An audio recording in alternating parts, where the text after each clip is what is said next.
നാം തന്നെയാണ് പ്രപഞ്ചം. പ്രപഞ്ചത്തിലെ ഓരോ കണവും നാം ആയിരിക്കുന്നു. നാം തന്നെയാണ് സൂര്യൻ, നാം തന്നെയാണ് ചന്ദ്രൻ. നക്ഷത്രങ്ങളും നാം തന്നെ, സമസ്ത ഗ്രഹങ്ങളും നാം തന്നെ. ആ സൂര്യനേക്കാൾ അതിപുരാതനമാണ് നാം. ഏതെങ്കിലും വൃക്ഷത്തിലെ പൂമുട്ടിനേക്കാൾ നവീനമായത്. നാം തന്നെയാണ് സമസ്ത മനുഷ്യകുലവും. സ്വർഗവും നരകവും ഏന്തിയിരിക്കുന്ന മഹാശക്തിയും നാം തന്നെ.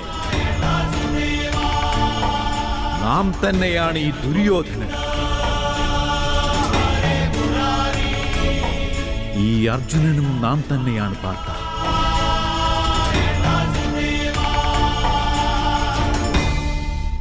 അതെങ്ങനെയാണ് മാധവ സംഭവ്യമാവുക?